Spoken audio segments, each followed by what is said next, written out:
Cette rencontre tenue dans un hôtel de la place a réuni l'ensemble des acteurs de la filière anacarde.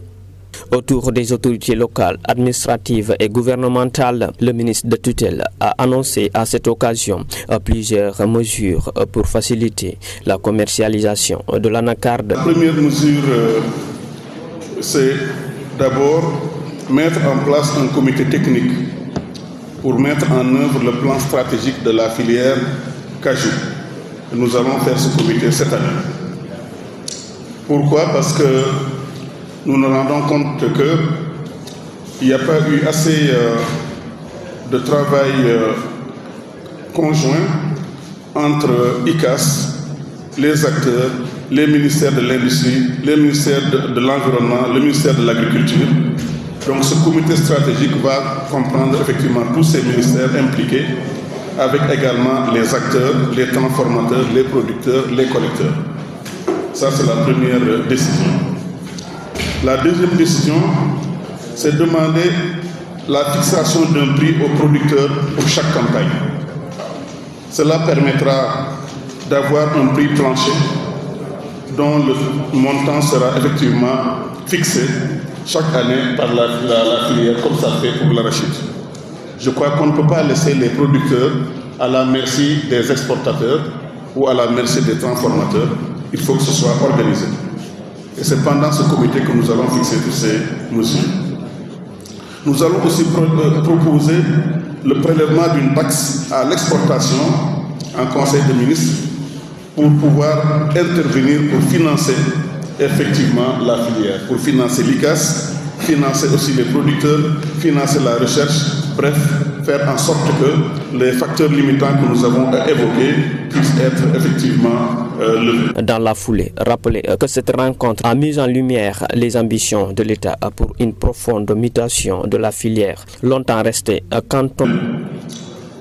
Quatrième mesure, nous allons renforcer l'organisation de la filière par la mise en place de mécanismes sur les agréments.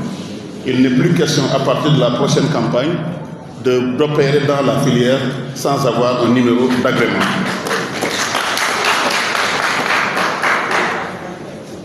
Nous allons également mettre en place une fenêtre d'achat de 2 à 3 mois pour permettre aux industriels, aux acteurs locaux de pouvoir s'approvisionner d'abord en matière première.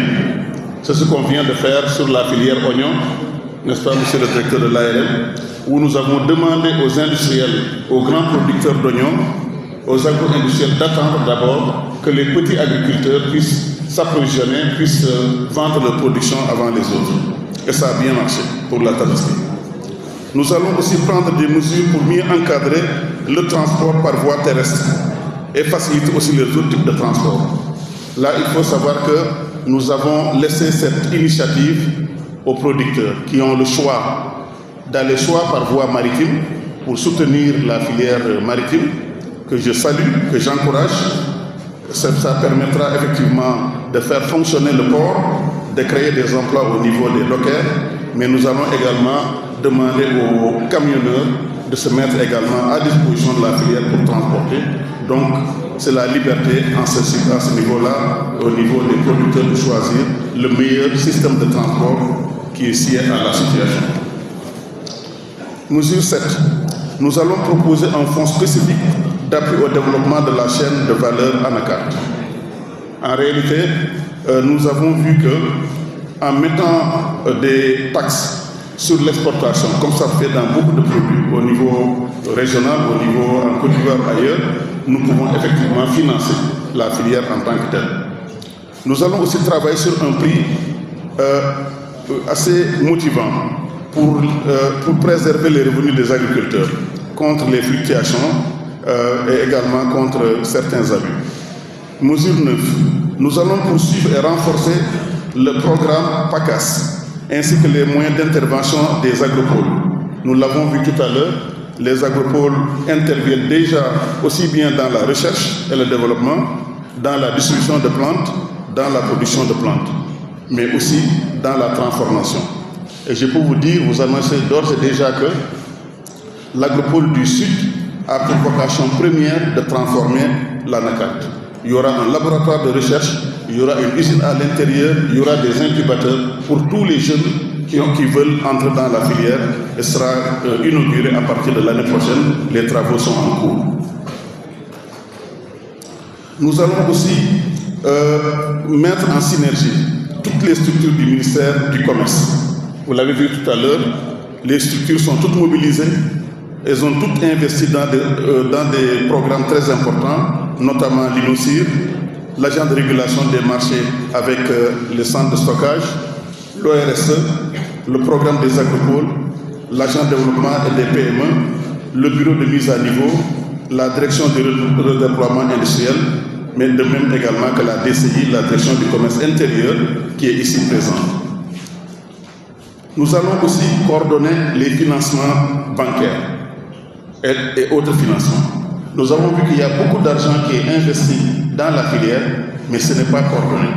Donc nous allons profiter de cette grande organisation, de ce séminaire que nous allons faire ici en 2025. Ce sera l'occasion de faire le bilan de la campagne 2025, mais ce sera aussi l'occasion de préparer toutes les mesures pour la campagne 2026. Ça nous permettra de prendre des décrets et des arrêtés pour fixer officiellement le prix de l'anacarde, comme ça se fait pour l'arachide, pour fixer les taxes à l'exportation, pour fixer les ristournes à la filière, à l'ICAS, pour permettre à l'ICAS d'avoir les moyens de sa politique pour aider les agriculteurs de toute la filière. Je voulais vous dire que le gouvernement est déterminé, plus que jamais, à faire de l'anacarde un véritable or noir, l'or noir de la Casamance. Dans ses propos, le ministre du Commerce et de l'Industrie, lors de ce CRD, a rappelé la détermination du gouvernement à faire de l'anacarde un véritable or noir de la Casamance.